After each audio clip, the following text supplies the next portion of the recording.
Hello everyone. Today we're going to talk about Alice in Wonderland syndrome.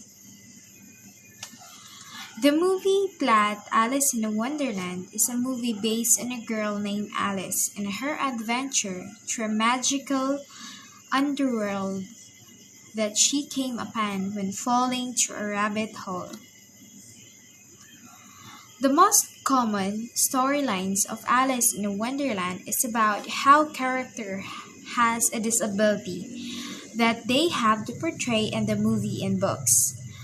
And through having a disability, it helps make the movie magical and unique. Through the movie, it really trying to express awareness on how it is to live with the Alice in Wonderland syndrome. Other reason for the movie being based on Alice in Wonderland syndrome is because the author Lewis Carroll himself had this disorder and expressed parts of his life through his books, and his books got turned into movies. What is psychological disorder? Psychological disorder is a condition characterized by abnormal thoughts, feelings, and behaviors. Alice in Wonderland syndrome is a neuropsychological. Neuropsychological means is a branch of psychology that is concerned with how the brain and the rest of the nervous system influence a person's condition and behaviors. This condition causes a person's perception to visualize objects that appear large and small to look different size than what the size really is. So it can be classified as macropsia and micropsia. So later on, we will going to discuss what is macropsia and micropsia. So let's proceed to the next slide. As well as possibly affecting how far or close an object looks to you, can be classified as telopsia and telopsia. So in the first, macropsia and micropsia is talks about the size, and this telopsia and teleopsia it talks about the distance. The first original name for this disorder was Todd syndrome, and then shortly after was changed to Alice in the Wonderland syndrome.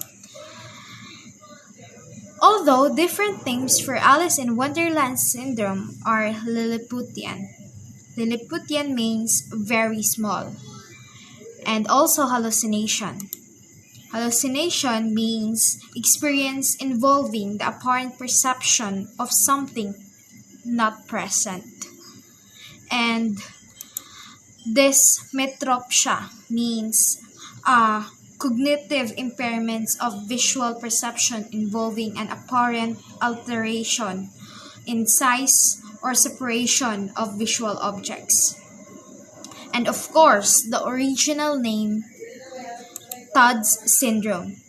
Todd, it was named after the name of the doctor John Todd because he was the first who identified this syndrome in 1950s. He is a British psychiatrist. So, how is Alice in Wonderland syndrome involved with psychological or psychology? Alice in the Wonderland syndrome is a part of psychology because it affects the brain and how fast it flows through the time and of electronic activity, meaning the more we are active on electronics, it causes our blood flow to increase and in a certain parts of the brain that control our vision, which is occipital lobe and the process of texture. Occipital lobe for further explanation, occipital lobe is a rearmost lobe in each cerebral hemisphere of the brain. So, cure or treatments for this disorder. Unfortunately, since this disorder only occurs for about 10 to 20 minutes, there is no treatment or cure for this disorder. Many reasons for not having a treatment appear when trying to find one. First reason is because there hasn't been enough research done in this disorder. Another reason for not having a treatment or cure is because there are too many different causes of Alice in Wonderland syndrome. Cause such as micropsia, from the word micro, means small, in which objects appear smaller than normal, and telopsia, in which objects appear farther away than they actually are. And we also have macropsia, from the word macro, means big, in which objects appear larger than normal. And metamorphopsia, in which straight lines appear wavy, warped, or blank. And also we have velopsia, in which objects appear nearer than they actually are.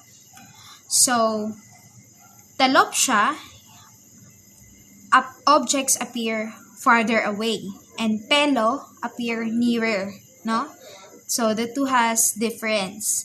And the micro, the object appears smaller, and the macro, the object appear larger. And the metamorphopsia, in which straight lines appear wavy and warped or blank. Examples from the movie. As moving through the movie, we see through Alice's character a lot of metamorphic changes, such as objects changing size after ingesting a liquid or food. In Alice in Wonderland, Alice walked through the door after falling down the rabbit hole and thinks the door is too big, so she eats a piece of cake. The cake represents the mind grain and grows to be small, thinking it will make it possible for her to fit through the door. Yet, after she grows big, the door becomes small and she cannot fit through it. Therefore, the door tells her to drink the liquid. The liquid represents the mind grain, and after drinking the liquid, she shrunk and the door was too big. This can be classified micropsia and macropsia. This is a type of Alice in Wonderland syndrome where objects appear to be larger than what they really are, or objects appear to be smaller than what they are. Another example of the movie would be when Alice went to the rabbit house and again was too small to move around in the house, so she eats a cookie. The cookie represents the migraine that occurs when having an episode, and she supposedly grows so big her arms, legs, and head grow out of the house. The last example, and when Alice is going down to the rabbit hole and she slides by a mirror and her reflection is opposite from what the mirror should look like. So those are the examples that you can relate to Alice in the Wonderland syndrome, or also known as Todd's syndrome.